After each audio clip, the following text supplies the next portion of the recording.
Good morning. I should just say morning. When you have 12 people shot in your city, a mass shooting of second in a few weeks, it's just impacts and reinforces why we do this work of going after guns off our streets.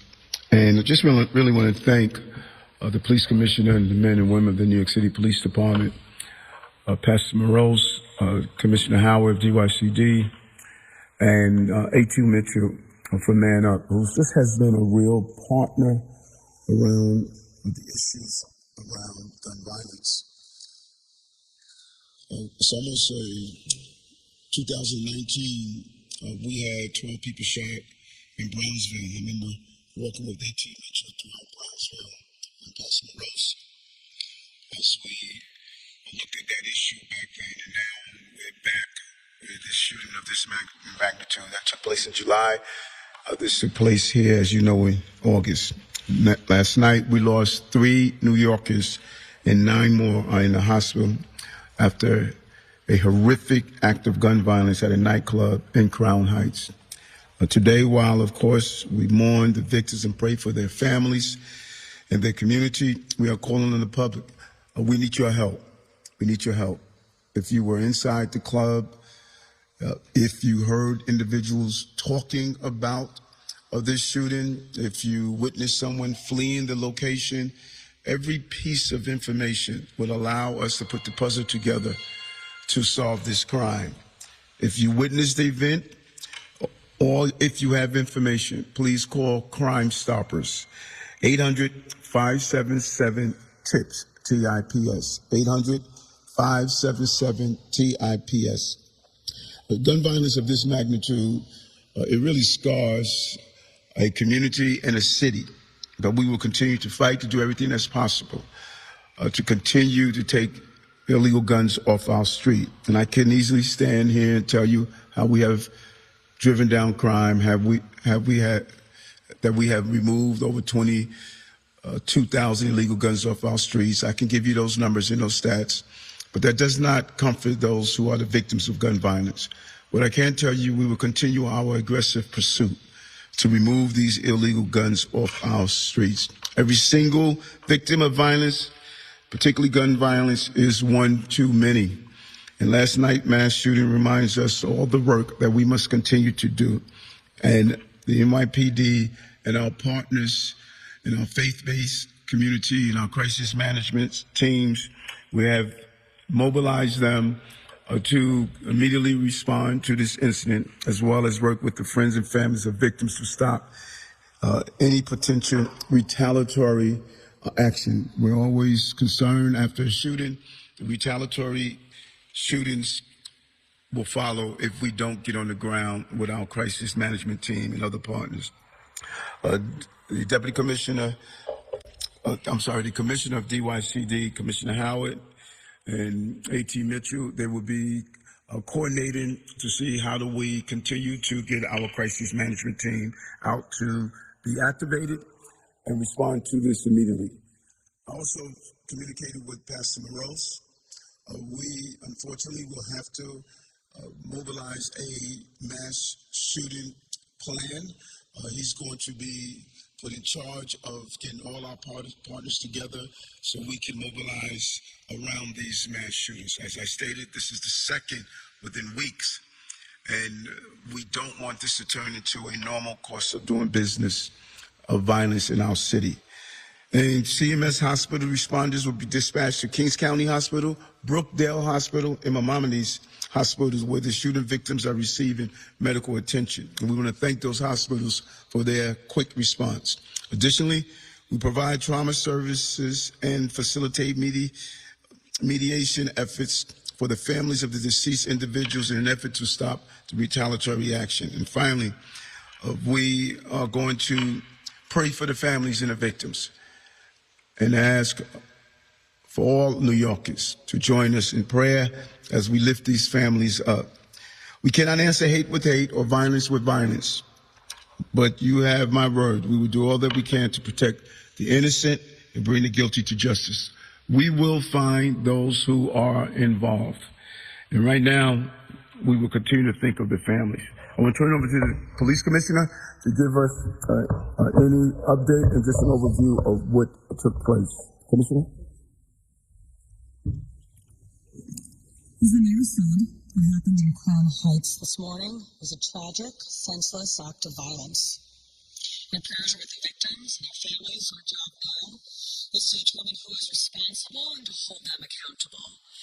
We have spent the past few hours poring over surveillance video, canvassing the neighborhood, and I can provide you with the following update, which is preliminary and subject to change.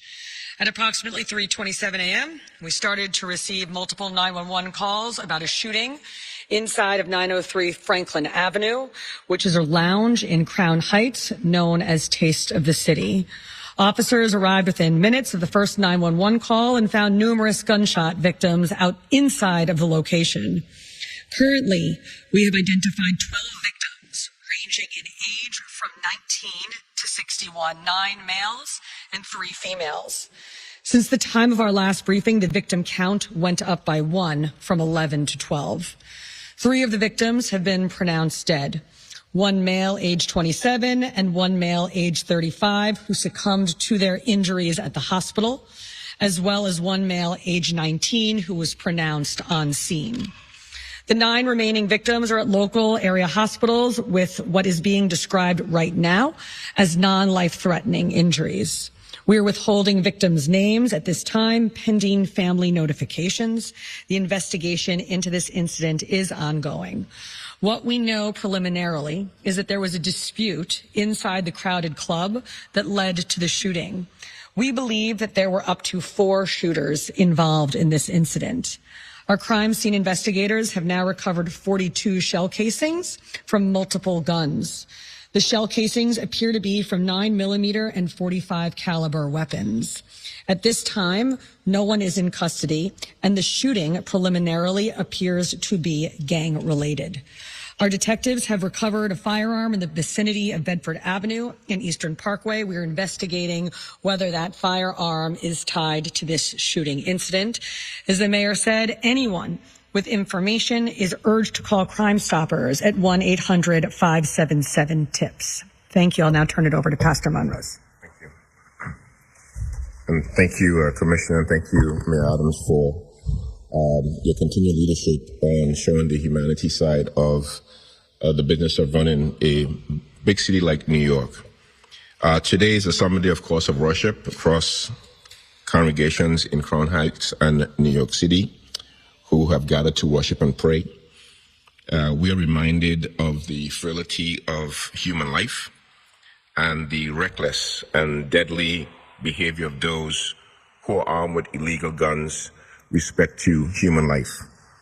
Our prayers and our condolences are to the family and friends of those who have lost their lives, and we're praying for the speedy recovery of those who are in the hospitals. May we take a moment to have a moment of silence as we remember the victims and also remember those who have lost their life even this year.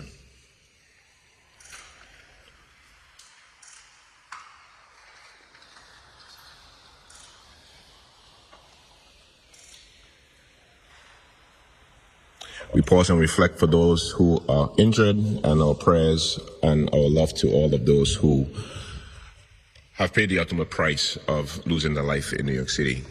We will be providing clergy care throughout the coming days, and I want to also recognize and thank Commissioner Keith Howard for providing the support, and also now I'll turn over to A.T. Mitchell-Mann, who will have some comments. Good morning. A.T. Mitchell-Mann, again from Man Up Incorporated, one of the crisis management system organizations in Brooklyn, New York, a part of the citywide crisis management system. I'm here joined by other fellow colleagues of mine alongside the system, as well as my colleagues here in government. And I'm speaking on behalf of the community at large in Brooklyn right now, and not the entire city. I'm more than sure as folks woke up this morning, everyone heard the sad news that we were very taken aback because this summer has been relatively going quite well throughout in terms of the different things that community has been doing. But this morning we woke up to the sad news, and it made us really question, what is really going on in our city in some cases. And we are outraged. The community is outraged. This is a mass shooting, just as the mayor spoke about, similar to when we were together back in 2019, that took place in Brownsville, Brooklyn.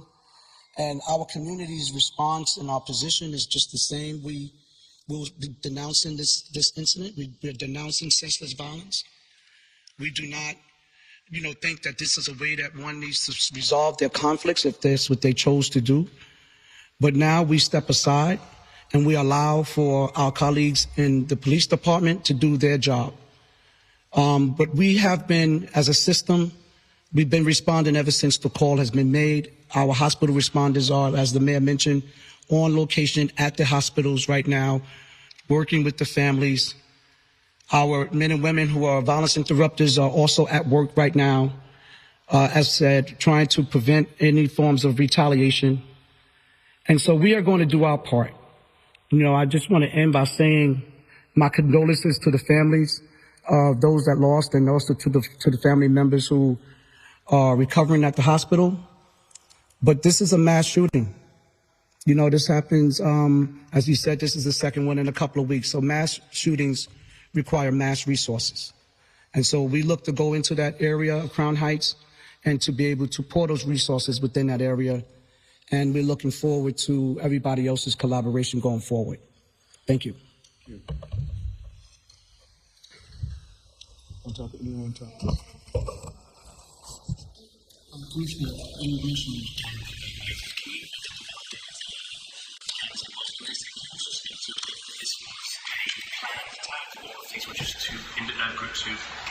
So I'm not going to provide that information now. I'm going to let the investigators work it. But I want to say approximately 60% of our shootings in New York City are gang related. And so we really see gangs driving so much of the violence in New York City. And a lot of our work in bringing the shooting numbers down so far this year has been because of our relentless focus on guns and gangs. And as the mayor said, we're certainly not going to let up now. Do we know if these victims are innocent victims? And also, I know you can't discuss too much about motive, but do we believe this gang, that there are teenagers involved in this gang? So again, I'm not going to speak more about the gang motivation. But yes, we have reason to believe that some of the victims were involved in the shooting incident. But again, that is preliminary and subject to change. Do you know if any of them were innocent victims here? There have to have been innocent victims here, yes. Security at the door? I mean, how did 4 guys come in with guns? 4. Yep, the club did have bouncers, and we are working now to identify those bouncers and interview them. Rival gangs, multiple? As I said, I'm not going to comment more on the gang relation here. But anytime we have gang violence, we always immediately think about retaliation and how we plan for that. Thank you, everybody. Thank you.